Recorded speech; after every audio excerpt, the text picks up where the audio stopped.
Okay, we got another pilot episode here. Educational show called See the Land, Hear the Land.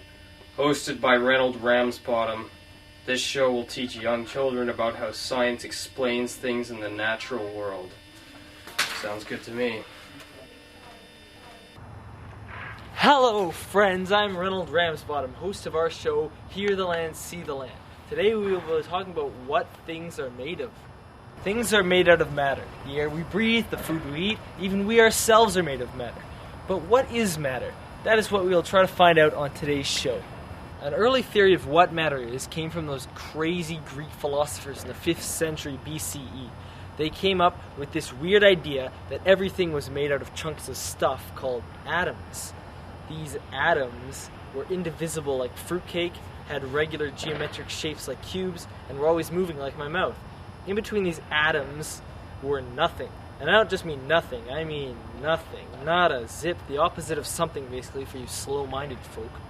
However, this one crazy guy who was even crazier than the other guys, Aristotle, said that this mess of a theory was impossible because there was no such thing as empty space. He gave a much simpler definition of matter, one that said matter was made only of 4 basic substances: earth, air, fire, and water.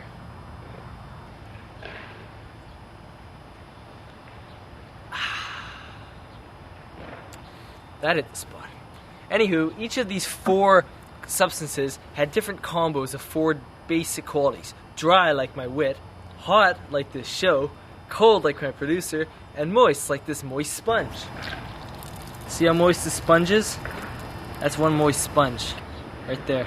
This theory held until quite recently, the 18th century actually, when experimental evidence piled up and showed that the basic elementary theory to be a sham. That's when the atom idea came back, and Aristotle's theory was shot.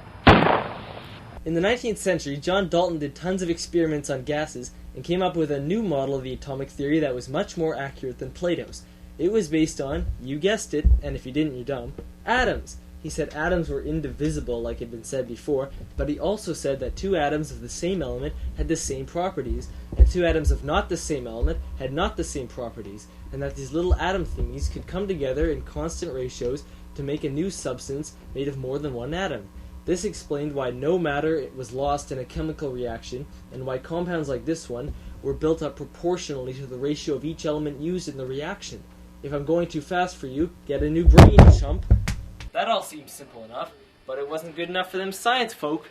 Conflicts in experimental results showed that Dalton's theory was flawed and had to be improved. That's why another British guy called J.J. Thomson found evidence of removable subatomic particles in the atom that were charged negatively. He stumbled on this while passing electricity through a vacuum tubes. Can we edit it out of the final cut? Thank you. Yes. Negative electrons inside the spherical positive atom, much like this orange. See? Inside are the positive and negative particles.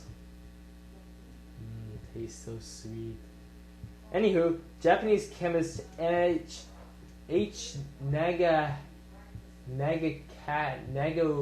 Nagaoka said the electrons were not inside the positive sphere, but outside in a ring like the planet Saturn. Nobody knew which one was right because no evidence showed either was wrong. Maybe neither was wrong. I mean, what did I say? In 1911, both were shown to be wrong. A man by the name of Ernest Rutherford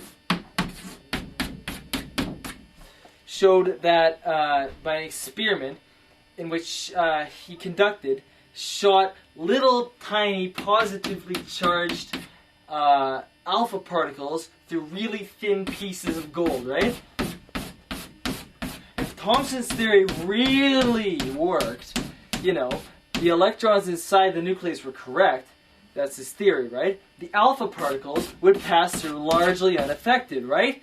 Wrong! A small but significant portion bounced off in every which direction, and Rutherford was like, WTF, He's like, they must really have small positive nucleuses, but really big empty space full of electrons, right?